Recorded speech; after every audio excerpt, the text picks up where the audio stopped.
Sean Hannity is on. And welcome to a special edition of Hannity Now. Tonight we are going to bring you in its entirety my exclusive post-election sit-down with Rush Limbaugh, followed by reaction from our Great American panel to some of Rush's comments. Now we start with his initial reactions to President Obama's victory and what he thinks about Obama being president. So we have a new president now, Abraham Lincoln, or FDR, or Barack Obama, obviously. Well, first of all, what are your general thoughts about him as a person? Well, this is really tough, you know, because I've never met him. I don't know him except how and what I've seen in television. And I'm suspicious. When I see the media and the entire establishment on the left lay down and become cult-like and not examine who he is, what he's done, and not really examine what he says, but just praise him because of how he says it, my antenna go up. I'll tell you, a lot of people are right now just, they're absorbed in the historical nature of this, first black president and so forth. Well, that is wonderful. That's great. But I got over that months ago after he won the election. I mean, Sean, he is our president now. And he's not black. He's not from Mars. He's our president. He's a human being. We're a country comprised of human beings that the Democrat Party and the left have attempted to arrange into groups of victims. And that's who he appeals to. And the victims are the people waiting around for some grievance to be resolved. They're waiting around for something to happen for them, and he is parlaying that. So I think the fact that he's African-American, his father was black, to me it's irrelevant. This is the greatest country on earth. We want to keep it that way. It is that way for specific reasons.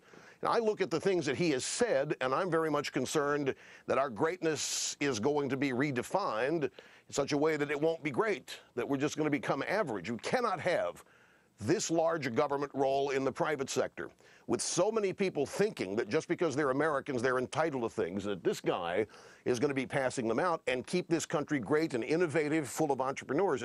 These things concern me. Now, my critics and yours, when they hear me say things like this, they have knee-jerk reactions. They're not listening or parsing my words either. They're just, Limbaugh's not with a program. Limbaugh doesn't get it. Limbaugh is not sensible.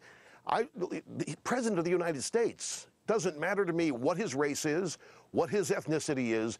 What matters to me are his policies and what his plans. And I only know what he has said he's going to do based on what he has done and how he's voted.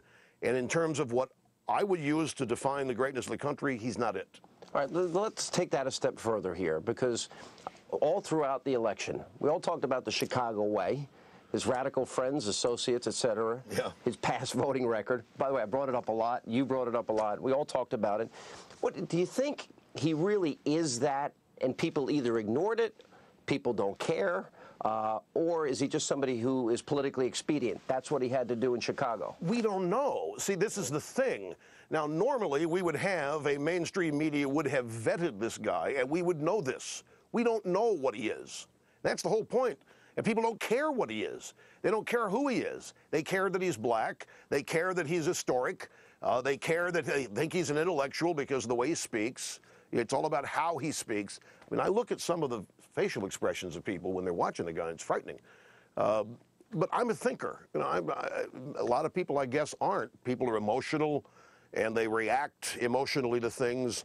And if he makes them feel good, especially in economic bad times, then that's all they're really going to care about. But I have to assume that he is who he is, and his radical associations are certainly things that have defined him. I mean, if you look at the executive orders that he's promised to issue, he's going to overturn the abortion law that has guided who we fund overseas in terms of family planning, and that's been a roller coaster. You know, Clinton imposed it, Bush rescinded it, Obama's going to reimpose it and so forth. He's going to issue an executive order to close Guantanamo Bay, but it ain't going to happen for 4 years. I think you use the word expedient. He plays both sides. He's going to placate the far-left fringe kook base of his website people, and okay, he's going to close Guantanamo, but he's not going to close Guantanamo because he's not going to get out of Iraq in 16 months. He's going to say so, but he's not going to saddle himself with the defeat of forces in Iraq or Afghanistan, and he's certainly not. I can't believe that he will willingly release people at Guantanamo who will come back and revisit terrorist acts in this country. Not on his watch. They would love for that to have happened during Bush. They would love surrender in Iraq when it's on Bush's shoulders. But I don't think he's going to do it. And I think, but he's got to say things that make his fringe kook base think that he's being true to his campaign promises. All right, so then this raises this question. You're a leading voice of opposition, conservative, and have defined conservatives for over 2 decades. You celebrated your 20 years on the air, by the way, nationally syndicated. Congratulations. Thank you. Coming off a record ratings year for you.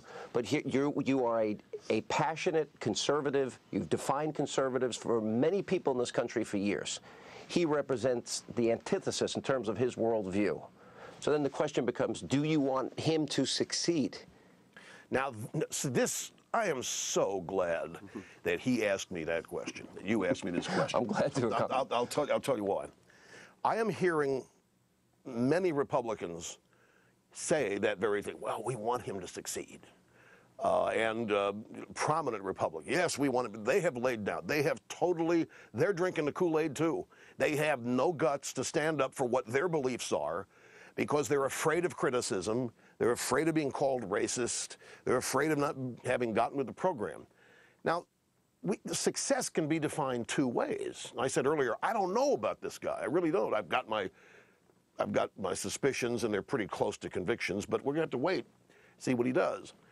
Now, if he turns out to be a Reagan, if he adds Reagan to his recipe of FDR and Lincoln, and if he does cut some taxes, if he does not eliminate the Bush tax cuts, I would call that success. So, yeah, I would hope he would succeed if he acts like Reagan. But if he's going to do FDR, if he's going to do the New Deal all over, which we will call here the raw deal, why would I want him to succeed? Go back. Look, he's my president. The fact that he is historic is irrelevant to me now. That matters not at all.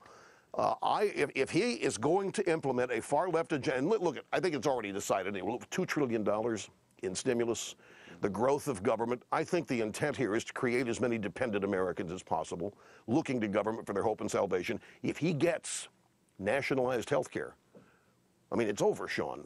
We're never going to roll that back. That's the end of America as we have known it, because that's then going to set the stage for everything being government-owned, operated, or provided. Why would I want that to succeed? I don't believe in that. I know that's not how this country is going to be great in the future. It's not what made this country great. So I shamelessly say no. I want him to fail. If his agenda is a far-left collectivism, some people say socialism, as a conservative, heartfelt, deeply, why would I want socialism to succeed? And coming up, there's more of my Rush interview ahead, and he explains why the country is crippled by what he calls the drive-by media. And we'll also have reaction from our great American panel. That's all straight ahead.